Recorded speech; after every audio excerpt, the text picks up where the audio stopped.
It's only been a few days since the Vikings drafted Vederian Lowe in the 6th round during the NFL draft. Vederian's joining us now. What has the last few days been like for you and your family ever since knowing you're the newest Minnesota Viking? Yeah, man, these last few days have been exciting to say the least. Just to know that I've now, gotten to the doorstep of the NFL. Just to know that our lives, are changing before our eyes. It's been definitely exciting. Also, it's been, pretty, nerve wracking as well, just because I have a lot of components in my life, with the wife and the kids and my brother and everything like that. Those are big boy decisions that I gotta make regarding to moving them with me and everything. But yeah, it's been very exciting, and I'm very, very glad that the Vikings gave me this opportunity, and I'm just ready to make the most of it. Have you had any time to have a little fun and celebrate? Nah, not really. I'm pretty much on dad duty, every single Yeah. day, man. So like I've had the kids with me ever since draft day, ever since I found out I was gonna be a Viking. So I just pretty much been celebrating, this achievement with them, with Yeah. my boys, my wife, with my brother. Yeah, that's pretty much what I've been doing. Yeah, you mentioned your whole family. You have one of the more compelling backstories in the NFL. You're married, 2 sons, and you have guardianship over your brother. Mm. That's a big decision for someone of your age to make. What lessons have you learned throughout the adversity and the joys of your life? I've learned a lot. I've really learned a lot of lessons. I think one or two of the key lessons that I've learned are really like just having to focus on my priorities. I think that just being a college athlete, there are a ton of ways that you can be pulled in different directions, with Mhm. school and with football, your social life.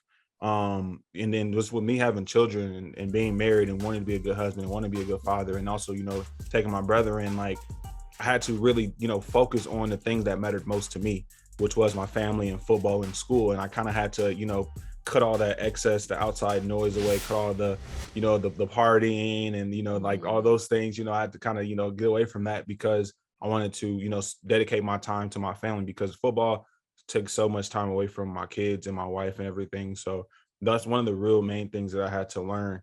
Really just zone in on my Mhm. priorities, kind of be laser focused. And also, I think it's made me mature really Oh quickly. yeah.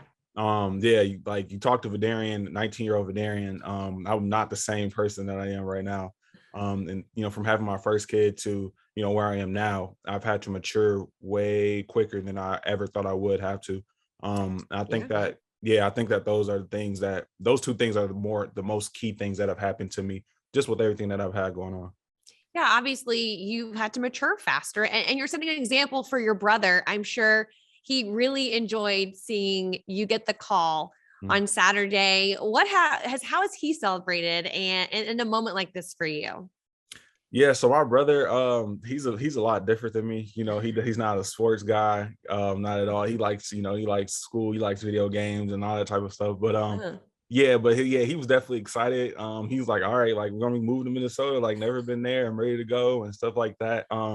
But yeah, he's definitely excited to, experience, this part of my life, along with him. I think that it's something that he never thought would happen. He was always kind of oblivious to what I was always doing.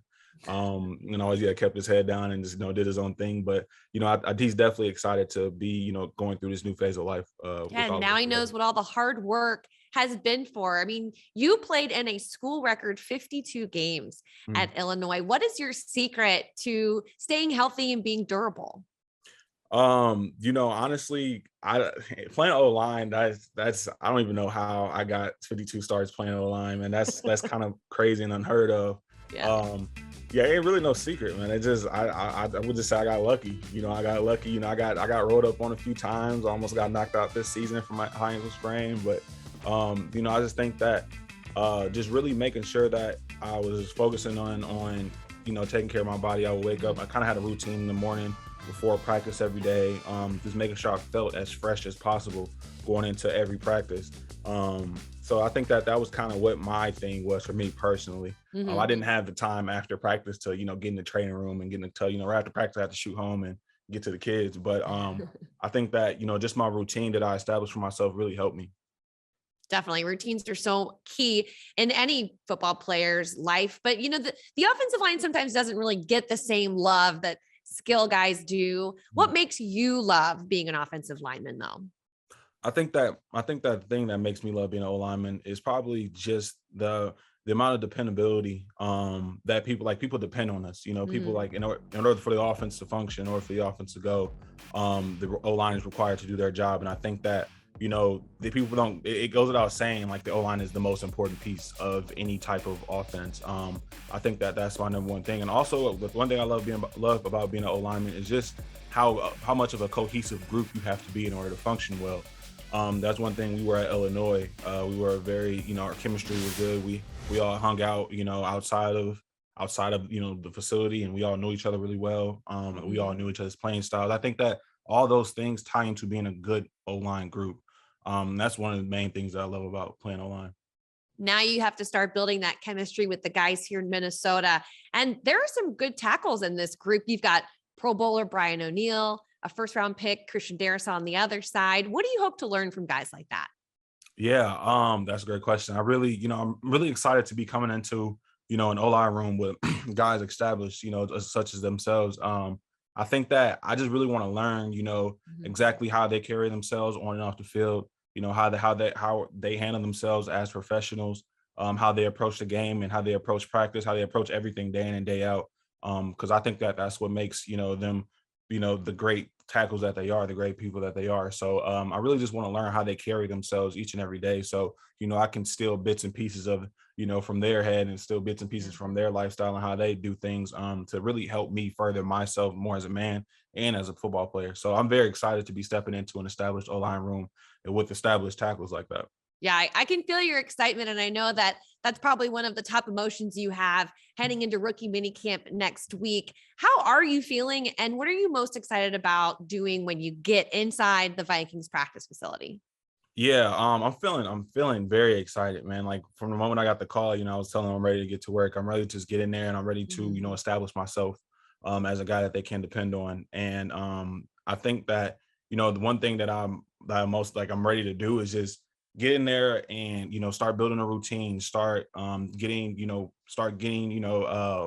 familiar with everyone, start Mhm. getting familiar with the building, start getting familiar with, everything that has to do with it. Because like I said, I'm coming from Illinois. I'm college guy, never I've talked to, my teammates that have been in this profession, but I'm just ready to get my own experience out of it. I'm ready to, write my own story and I'm ready to start my own, phase of life in this. So I think that that's what I'm most excited for is just stepping into the Viking facility, Mhm. getting myself established, filling everybody out, building relationships. I think that that's the most thing I'm excited for. Well, it all starts next week. And don't worry, Vederian, if you do get lost in the facility, it's pretty common when you first get here. No one will hold it against you, but it's just two long hallways. That's all you need to remember. Got you. Got Two you. long hallways. Thank you so much, Vederian Lowe, for joining us today. We can't wait to see you get up here in Minnesota real soon. Thank you so much. I appreciate it.